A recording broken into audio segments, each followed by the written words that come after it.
સદગુરુ દેવની જય। જો સુખ નિત્ય પ્રકાશ વિભુ નામ રૂપ આધાર મતિ ન લિખે જી મતિ લિખે સો મેં શુદ્ધ અપાર અવિનાશી આત્મયચલ જગતા તે પ્રતિકૂલ હે સો જ્ઞાન વિવેક હે સબ સાધન કો મૂલ अंतर बाहर एक रस जो चेतन भरपूर विभु नभ सम सौ ब्रह्म है नहीं नेरे नहीं दूर आत्मरूप ज्ञान ते है मिथ्या परतीत जगत स्वप्न न बनी लेता रजभुजंग की रीत। सर्वમાં બિરાજમાન ગુરુ સત્તા ને પ્રણામ।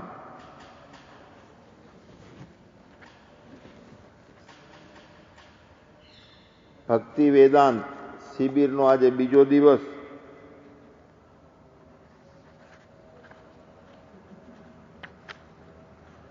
ગીતાના 12મા અધ્યાય ઉપર ભક્તિ યોગ ને સમજવાનો આપણે કોશિશ કરીએ।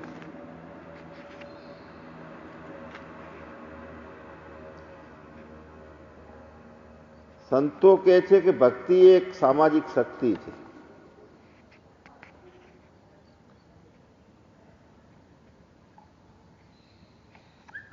કેવી રીતે સામાજિક શક્તિ?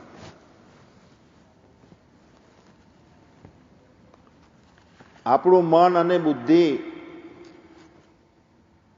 ની અંદર જે સતત જે ભરેલું હોય છે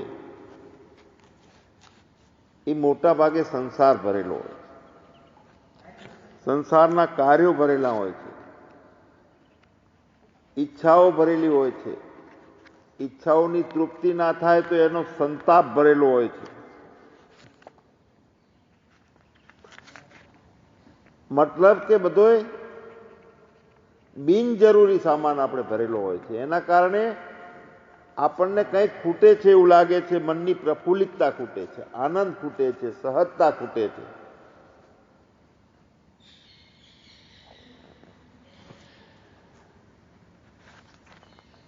તો એ બિનજરૂરી જે માલ ભરેલો છે, ઈચ્છાઓથી, કામનાઓથી અને મોહથી કંઈક મેળવવું છે, કંઈક મેળવવું છે,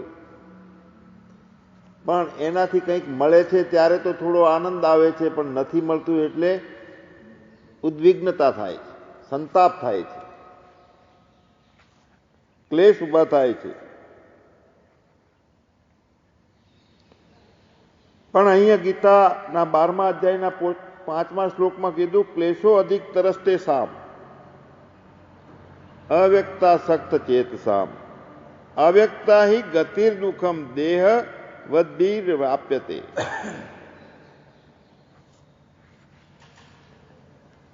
હવે ક્લેશો જે ભરેલા છે આપણા અંદર, ઈચ્છાઓ, કામનાઓ, મોહ, એના કારણે મન આપણું અંતઃકરણ અશુદ્ધ હોય છે। અને અંતઃકરણ અશુદ્ધિનું પરિણામ ચીડચીડિયાપણું, હતાશા, દુર્બળતા, જીવન જીવવામાં સાર ના લાગે,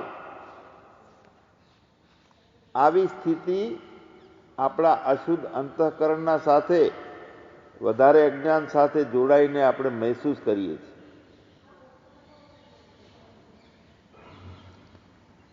અનન્ય ભક્તિ, ન અન્ય બીજું કાંઈ નહીં. સવારથી માંડી અને જાગ્રત અવસ્થામાં જેટલું કંઈ થાય એમાં બુદ્ધિની અંદર ભગવાન સિવાયની એક લકીર પણ પેસવા નહીં દેવાની. જે કામ થાય મન દ્વારા, બુદ્ધિ દ્વારા, ઇન્દ્રિયો દ્વારા સતત પ્રભુ પ્રીત્યર્થે.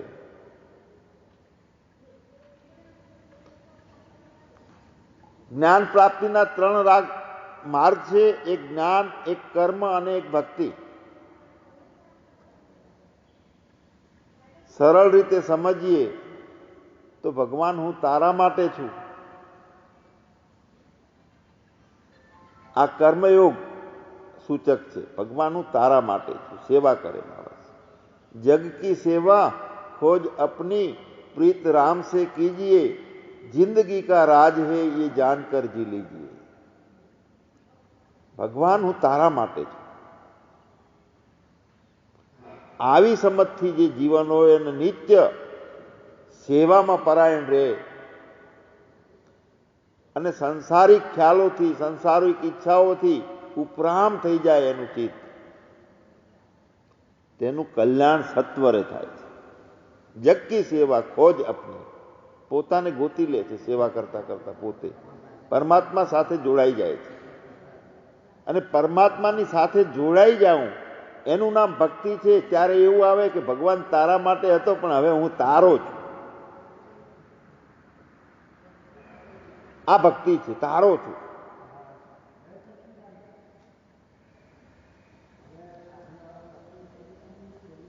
અને ભગવાન તું અને હું એક છીએ એ જ્ઞાન, જ્ઞાનીનું સૂચક છે. બે છે જ નહીં. ત્રણેય કર્મયોગ કરીએ એનું ફળ પણ પરમાત્મા સાથેની એકતા, જગત સાથેની ઉપરામતા થઈ જાય. સતત પરમાત્માથી ગદગદિત થાય, અહંકાર રે પણ પરમાત્માથી ભરેલો રે. હું છું એ રે પણ ભગવાન તારા માટે છું.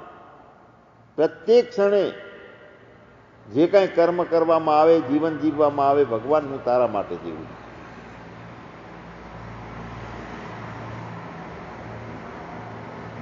અને જગતના ભાવથી ઉપરામ થઈ ગયેલી વૃત્તિ હોય, સમાધાનને પામેલું અંતઃકરણ હોય અને જે પ્રસન્નતા કાયમ ટકી રહેતી હોય, ત્યારે મમ ગુણ ગાવક પુલક શરીરા, ગદગદ ગીરા નયન બહનીરા.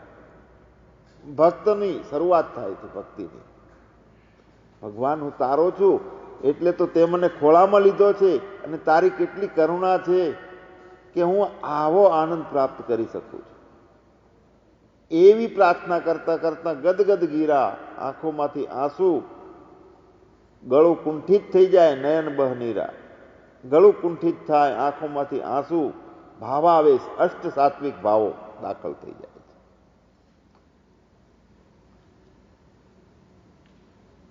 કર્મયોગ એમાં પણ પરમાત્મા સાથેનું અનુસંધાન થાય છે. પરમાત્મા સાથેના અનુસંધાનની તૈયારી થાય છે. અંતઃકરણની શુદ્ધિ થાય છે અને તે જ્ઞાનમાં પરિણામે છે. ત્યારે ગદગદિતતા આવે છે. નિત્ય આનંદની પછી કોઈ બળાત્કારે કરી અને જગતનો વિષય, ઈચ્છા, કામના એનામાં ઘૂસી જ શકતી નથી. એનું જીવન જ આખું પરમાત્મા પરાયણ હોય છે. અને આવા જે ભક્તો છે એની સામૂહિક ઉર્જા છે એ જગતમાં પ્રસરે છે ને, એટલે સત્વગુણનો પ્રભાવ વધારે છે. સદબુદ્ધિ થાય છે, સદવિચારો આવે છે, સત્શાસ્ત્રોનું શ્રવણ મનન નિધિ ધ્યાસન થાય છે અને સૂક્ષ્મની અંદર એક મહાન સૂક્ષ્મ આંદોલનો શુદ્ધ બની અને જગતનું કલ્યાણ થતું હોય છે. એટલે ભક્તિ એક સામાજિક શક્તિ છે. અંદરની ભાવનાઓ મુજબનું જગત છે. જુઓ, અત્યારે 4 વર્ષનું છોકરું હોય તો એનું અંતઃકરણ, એની બુદ્ધિ કેટલી પ્રગાઢ હોય છે. 8 વર્ષનું હતું ને પેલા, એવી ચકોર હોય છે. કેમ કે યુગ પલટનો છે, આખો કોમ્પ્યુટર યુગ ચાલુ થઈ ગયો છે. બધાની સોચ, બધાની બુદ્ધિ ઇન્દ્રિયો અને વિષયોના જ્ઞાનથી પરિપક્વ થતી જાય છે ને એનું પરિણામ સૂક્ષ્મ ભાવો, અને ભાવોના કારણે નાના નાના બાળકો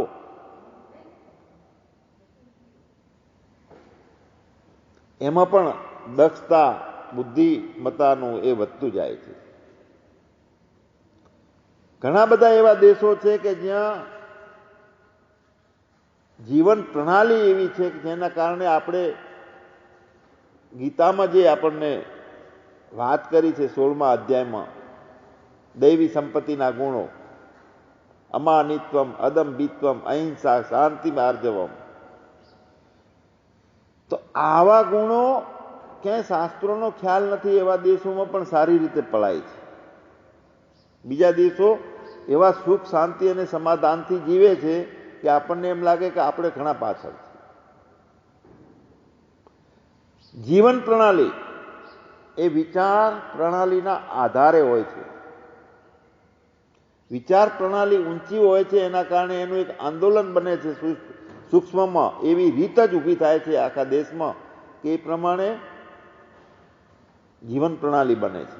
કેટલાય દેશો એવા છે કે જે બહુ સારું ઊંચું જીવન જીવે છે. અહીંયા વિદેશમાં આપણે 2 જણને એક્સિડન્ટ થયો હોય ને, કોઈ સામાન્ય બાઇક અડી ગયું હોય તો એકબીજાનું વર્તન આપણે જોઈ શકીએ છીએ. નથી ભાળતો તો પકડે, ટોળું ભેગું થાય, કજિયો થાય. જ્યારે વિદેશમાં એવું નથી હોતું. મોટામાં મોટો કમિશનર હોય, એની ગાડીને આપણી ગાડી ટકરાઈ ગઈ હોય, અથવા એની ગાડી આપણી ગાડીને ટકરાઈ ગઈ હોય તો એ નીચે ઉતરે, ક્ષમા માગે અને વિવેકથી, કારણ કે બંનેને ખબર છે કે વીમાવાળો વીમાનું કામ કરે છે, શા માટે આપણે ઝઘડવું. અને એકબીજાથી એકબીજાનું નુકસાન થયું હોય, એકબીજાથી એકબીજાની તકલીફ હોય તો એના પોતાની ફરજ સમજીને આવર્તી લેતા હોય છે. ઘણા બધા એવા ગુણો છે ગીતાના કે શાસ્ત્રો નહીં જાણતા હોવા છતાં એક વિચાર પ્રણાલી દાખલ થાય ને એના કારણે જીવનશૈલી બનતી હોય છે. અને જે જીવનશૈલી ઉચ્ચ બને છે તે એક સામાજિક શક્તિ છે. માણસ સત્કર્મો આપણે બધા કરીએ છીએ, પણ એમાં આપણો હું પુષ્ટ થતો હોય છે. પણ જો વચ્ચે ભગવાનને મૂકી દેવામાં આવે, કર મધ્યે તું ગોવિંદ પ્રભાતે કર દર્શન, વચમાં ગોવિંદને મૂકી દેવામાં આવે કોઈ પણ કાર્યની અંદર, તો તે કાર્ય છે ને એ આપણા અહંકારને વધારવાના બદલે અહંકારને ઓગાળી નાખે. ભક્તિ કરતા કરતા ભક્તિ યોગની સાધનામાં અહંકાર ઓગળી જાય અને પરમાત્માની હું તારો છું એ ભાવમાં સતત સમર્પિત થઈ જાય.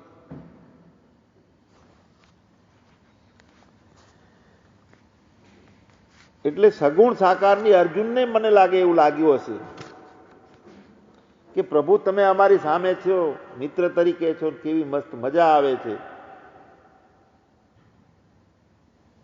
તમારી ઉપર પૂજ્ય ભાવ છે, અમને તમે કહી શકો છો કે નહીં આમ કર, આ કર, શ્રદ્ધા કર તો તારું કલ્યાણ છે, ઉપરામ થઈ જા, જ્ઞાનમાં રહે, આ બધા શબ્દો એક એક અમે સ્વીકારી લઈએ છીએ. તમે અમારી સાથે હરતા ફરતા છો ને, સાકાર છો,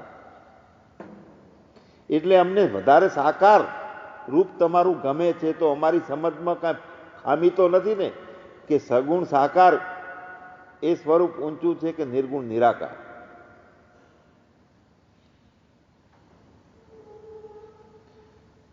તો નિર્ગુણ નિરાકાર અને સગુણ સાકાર આ તો દ્વૈત થયું ને. તો બંનેથી પરે જે સ્થિતિ છે પોતાની, પોતાનું હોવું, એની અંદર કોઈ દિવસ બીજું કઈ પેસી જ ના શકે. ઇન્દ્રિયો હોય ત્યાં બધું પેસે, બુદ્ધિ હોય એમાં બધું પેસે, જગત પેસે, જગતના ખ્યાલો પેસે, અહંકાર ઓછો થાય, વધારે થાય, કરુણતા આવે, સત્વગુણ પ્રભાવી થાય, રજોગુણ પ્રભાવી થાય. પણ જ્યાં અંતઃકરણ હોય ત્યાં બધું થાય. જેના આધારે અંતઃકરણ છે, જે પરમાત્મા છે, જે બ્રહ્મ છે, એવી જ્ઞાનના કારણે એક સ્થિતિ બને, ભક્તિના કારણે એવી એક સ્થિતિ બને અસંગી, અકર્તાની. જગતનો મિથ્યા ભાવ દ્રઢ થઈ જાય.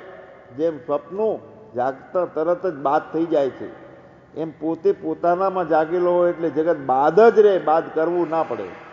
બાદ કરવું પડે તો એ જગતનો સંસ્કાર છે ને હું છું બાદ કરનારો, ઊભો રહું છું.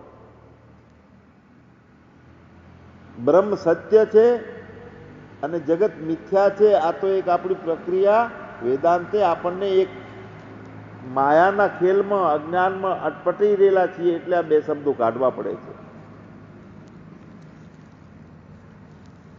ન કે જીવો બ્રહ્મ ના પર, બીજો કાંઈ છે જ નહીં. જીવ છે જ બ્રહ્મ છે અને બીજું બધું છે તે બ્રહ્મ છે. પણ અજ્ઞાનનો અંદર સંસારનો મુખ્ય ભાવ થઈ ગયેલો હોય, સંસારમાં જીવતા હોઈએ, અનુભવતા હોઈએ, હું છું, મારું છે, મારે જોઈએ છે, આ કેવી રીતે છૂટવું આમાંથી એનો ખ્યાલ ના હોય. એટલે પગથિયા જેમ નવધા ભક્તિના છે, ચડતા ચડતા ચડતા ઉપર મેળા ઉપર પહોંચી જઈએ, એને કરવું ના પડે કાંઈ, પણ કરવું પડે. જ્યાં સુધી શરીર છે ત્યાં સુધી નિત્ય સત્સંગ. પોતાને ના જરૂર હોય તો જગત કલ્યાણાર્થ. મૂર્તિની અંદર સામે આપણે બેસીએ છીએ અને મૂર્તિની અંદર શ્રદ્ધા છે આપણી અને એની સાથે ઓતપ્રોત થઈએ છીએ ત્યારે જગત ભૂલાય છે.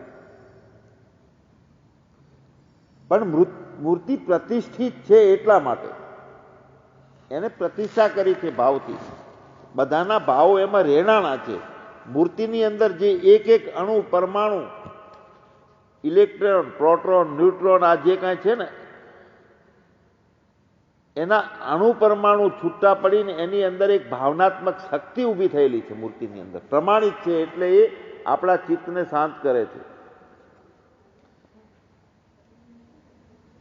ટપાલ પેટીનું પહેલા આપણને ખબર છે કે પોસ્ટકાર્ડ ટપાલ પેટીમાં નાખતા એટલે ટપાલ પહોંચી જતી.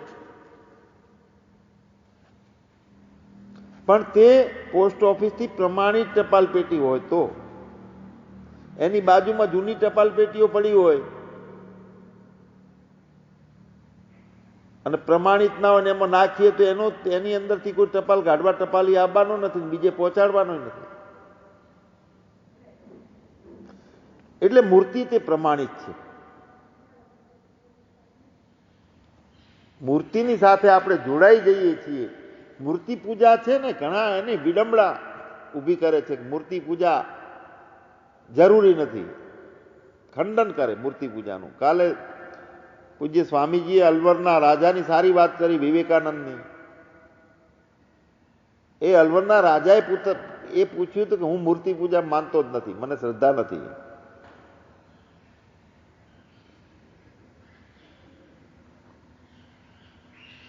મૂર્તિ પૂજામાં ના માનવું એનો મતલબ ભાવોમાં ના માનવું.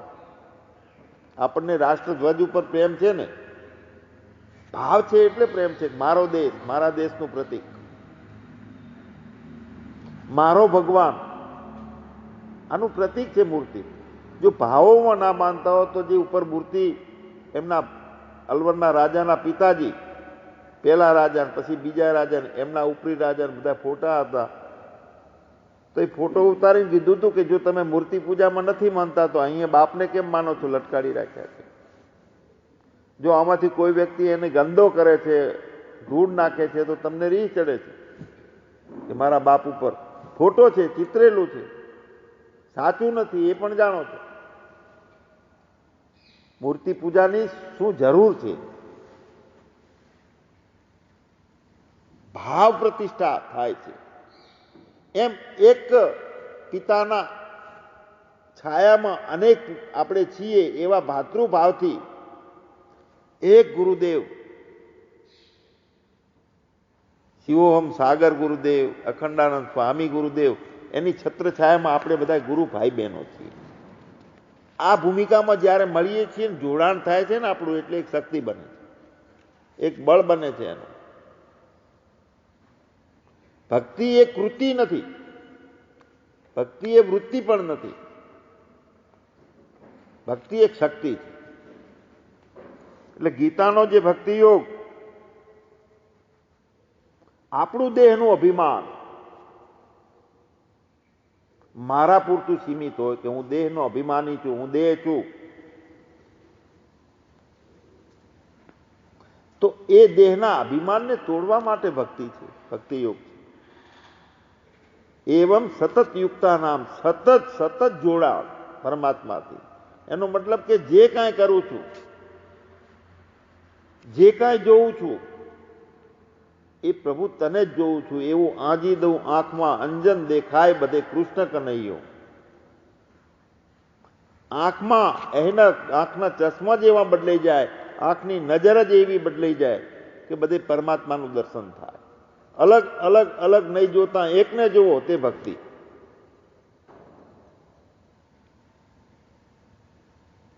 એવું આંજી દઉં આંખમાં, અંજન દેખાય બધે કૃષ્ણ કનૈયો.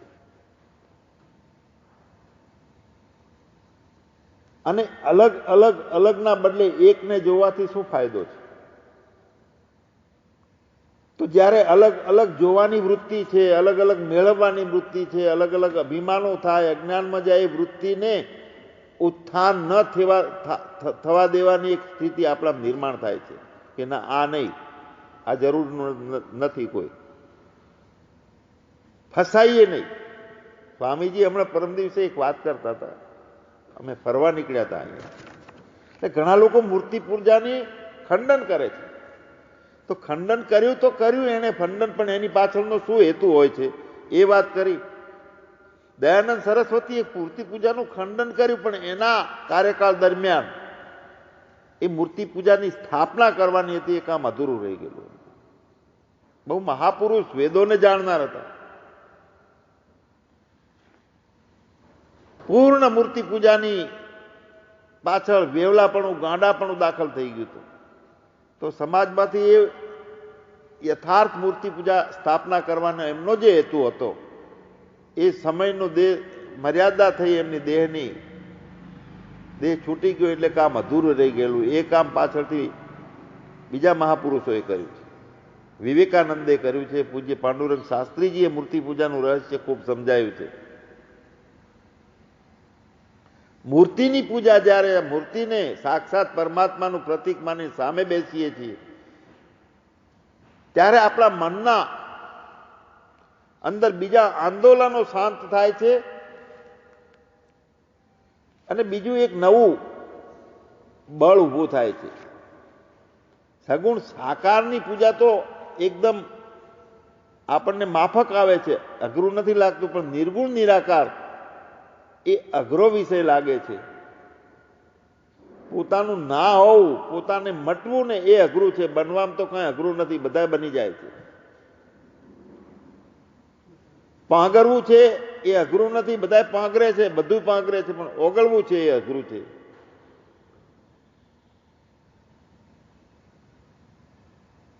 જે તે વસ્તુ આપણે વગર પુરુષાર્થે ભર કરી શકીએ છીએ, વિચારો, પણ ખાલી થઈને રહેવું, અહમ, નિર્વિકલ્પો, નિરાકાર રૂપો, એના માટે મોટું બળની જરૂર પડે છે. અને ત્યાં આ ભક્તિનું બળ છે તે કામ આવે છે. મન ભક્તિની સામે, મૂર્તિની સામે બેસીએ છીએ અને ભગવાનના સાથે જોઈન્ટ થાય છે મૂર્તિના માધ્યમથી. તો મૂર્તિનું ચિંતન કરતા કરતા મૂર્તિમાં ગુરુદેવની આંખ જોઈએ, જેનો જે ઈષ્ટ હોય એના કાન જોઈએ, એનું તિલક જોઈએ, એક એક રોમ રોમની અંદર, એક એક અંગ અંગની અંદર આપણે આપણી નજર ફેરવીએ અને બીજું બધું બહારનું ભૂલી જઈએ. આ ગુરુદેવનું, પરમાત્માનું દર્શન કરવાની સતત એમાંથી મન પાવરફુલ, પ્રોગ્રેસિવ અને પ્રજ્ઞનશીલ બને છે. પ્રોગ્રેસિવ, પાવરફુલ, મજબૂત બને છે, પ્રજ્ઞનશીલ બને છે. એક સામર્થ્ય નિર્માણ થાય છે કે જે નિર્ગુણ નિરાકાર પણ હું છું અને સગુણ સાકારે હું છું આવું સમજી શકે છે. એટલે મૂર્તિ પૂજા છે એ પરફેક્ટ સાયન્સ છે. અને ભક્તિ છે એ કોઈ કૃતિ નહીં, કોઈ વૃત્તિ નહીં, પણ એક સામાજિક શક્તિ છે. ભક્તિના માધ્યમથી જે જે કાંઈ પ્રયોગો કરવામાં આવે, અહીંયા ઋષિશાળા આપણે ચાલુ થવાની છે. મને ખબર છે કે એટલી સુગંધ અહીંથી બાળકોને ઋષિ પદ્ધતિથી ઉછેરવાના છે. નાનામાં નાની જીવનની પોતાની જીવવાની જે ટેવ છે ને એનાથી મળીને ઊંચું જ્ઞાન બધું અહીંથી પરિપૂર્ણ થઈ અને એક એક વિવેકાનંદો તૈયાર થાય અને બહાર પડે,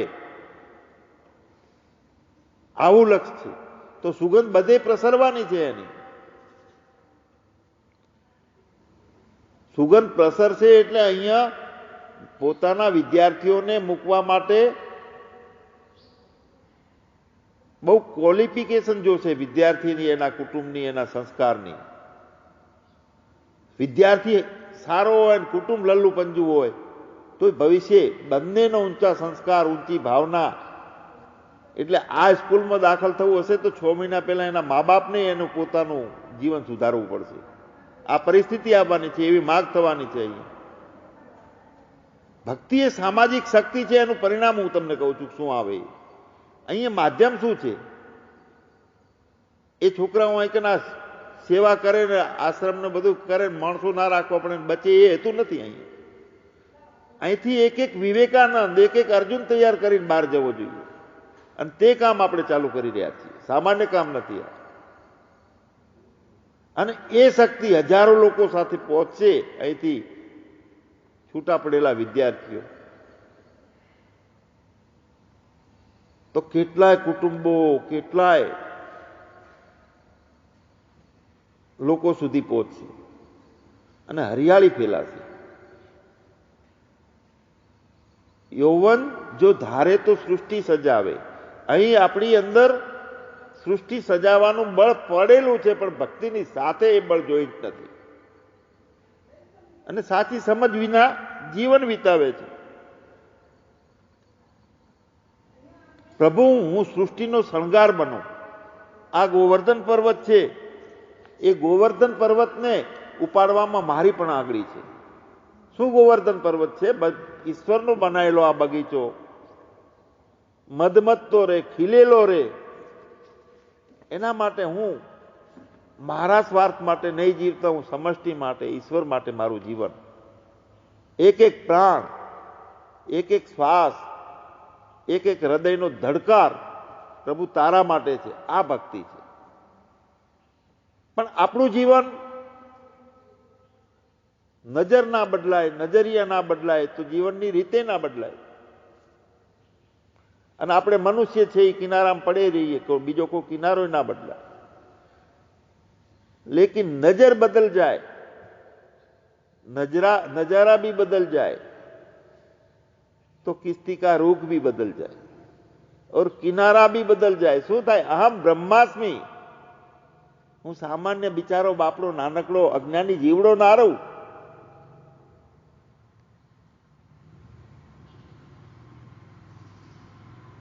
ભયંકર દુઃખની ખાઈમાંથી પરમ આનંદના ટોચ ઉપર પહોંચવાનો આ માર્ગ છે, તે ભક્તિ યોગ છે. પણ આપણું જીવન ક્યાં વીતે છે? જ્યાં સુધી સાચી સમજમાં આપણને ખબર પડવી જોઈએ, યૌવન એટલે ઉંમરને આધીન ને શરીરને આધીન આ વાત નથી. જો तूफानों से टकराता है उसे युवान कहते हैं और पहाड़ों से टकराता है उसे तूफान कहते हैं. યૌવન એક વૃત્તિ છે. 180 વર્ષના ભીષ્મ પિતામહ યુવાન હતા. પેલો શંખનાદ એમને રણભૂમિમાં ફૂંક્યો. યૌવન જો ધારે તો સૃષ્ટિ સજાવે, સાચી સમજ વિના જીવન વિતાવે. આપણી પરમાત્માના આ સૃષ્ટિની રંગોળી આપણે બનવાનું હોય, એ રીતનું આપણી જીવનની અંદર લક્ષ્ય થાય ત્યારે એક એક કર્મ આપણું ભગવાન તારા માટે છે એવું થઈ જાય તો તે ભક્તિ બની જાય. પણ આપણું જીવન ક્યાં પસાર થાય છે? કભી તાનો મેં કટેગી, કભી તારીફો મેં કટેગી, એ જિંદગી હે યારો પલ પલ કટેગી. ગુલજાર કવિએ કીધું. કાં તો કોકના ખુશામતમાં, કાં તો કોક સારું છે, નબળું છે, આમાં નામાં આપણે અજ્ઞાનમાં જીવના ભાવમાં, સંસાર ભાવમાં સતત આપણું જીવન વિતાઈએ છીએ. એટલું બધું કર્મયોગ કરીએ, એટલું બધું જોડાયેલા રહીએ ભગવાનથી, બીજું કઈ ઘૂસવાનો ટાઈમ ના મળે.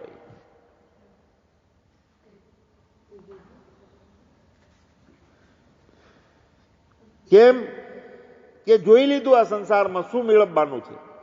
સંસારી થઈને, બુદ્ધિથી, વિષયોની સાથે મિલન કરીને શું મેળવીએ છીએ આપણે? એવો કયો વાઘ મારી લઈએ છીએ? બધું અહીંનું એ પડ્યું રહે છે. આવી સરસ મજાની બનાવેલી સૃષ્ટિ ઈશ્વરની, એટલા બધું સામર્થ્ય ભર્યું છે, એટલા બધા રહસ્યો ભરેલ છે, પણ આમાંથી એક આટલું કોઈ સાથે લઈને જઈ શકતું નથી અને પોતે ખલાસ થઈ જાય છે જીવાત્મા, શરીર, દેહ. તો હું ગમે એટલું મેળવીશ તો અહીંથી મારી સાથે શું આવવાનું છે? તો જે સાથે આવવાનું છે એ અહીંયા પ્રાપ્ત કરી લેવાનું છે. કારણ કે અંતકાલે જ મામેવા, છેલ્લા સમયે જે મગજમાં ચિંતન ચાલતું હશે ને, કીટનું, ભમરીનું કે હરણનું, મદરાનું કે પરમાત્માનું, એવો જીવ નિર્માણ થઈ જાય છે, નવો દેહ. અને નવો દેહ આપણા હાથમાં છે. આપણે શું કરવું એ અત્યારથી ભગવાનને આ ખોપડીની અંદર એને ભરી નાખવાનો છે. અને જેટલું જેટલું બાકી છે એ મેમરી કાર્ડ કાઢીને મૂકી દેવાનું છે એક બાજુ. કાં તો હું તારો છું, કાં હું તારા માટે છું. આ બે જીવન આવી રીતે જીવવામાં આવે, સતત સતત સતુ દીર્ઘકાલમ નૈરંતર્યમ સત્કારાર્થ સેવિતો દ્રઢ ભૂમિ. પરમાર્થથી જીવન ભરી દઈએ, સતત ભગવાનની સુગંધ, એનાથી બહારનું કોઈ ચિંતન મનન ના રહે, ઉપરામ વૃત્તિ ઓટોમેટિક થઈ જાય, જગતના કોઈ વિષયો બાદ ના કરવા પડે, બ્રહ્મ સત્ય છે એ ઘુસાડવું ના પડે, અને જગત મિથ્યા છે એ કરવું ના પડે. કાંઈ જીવનનો રંગ ઢંગ બદલાઈ જાય. તો નથી સાથે આવતું, નથી કામનું, એની પ્રાપ્તિમાં આપણે એવા જકડાઈ ગયા છીએ કે વગર રાંઢવે બંધાઈ ગયા છીએ. કોઈ રાંધવું નથી ને એવા બંધાઈ ગયા છીએ. આમાંથી છૂટવાનો માર્ગ એ સામર્થ્ય ભક્તિમાં રહેલું છે. તો આ ભક્તિનો વિષયનો આગળનો દોર પૂજ્ય સ્વામીજીને સોંપવું, એમનો આપણને લાભ મળે, એમનું તપ છે. જો તપસ્વી માણસ હોય ને એને એક એક શબ્દનું આપણને અહીંયા અસર કરે છે. બાકી ખાલી એમને બોલવા જઈએ તો શું થાય? માહિતી આપણે આમ આપીએ, આ છે ને આમ કરો, તે કરો, પણ હૃદયના ભાવમાંથી તપ સાથે નીકળેલું હોય, અનુભવમાંથી નીકળેલું હોય, એટલે આપણને યથાર્થ અંદર ઘૂસી જાય છે એ વાતોને, એનું પરિવર્તન કરી નાખે છે. એટલે પૂજ્ય સ્વામીજીને હું કહું કે હવે આગળની વાત તમે, લોકો ઇંતજાર કરે છે તમારી.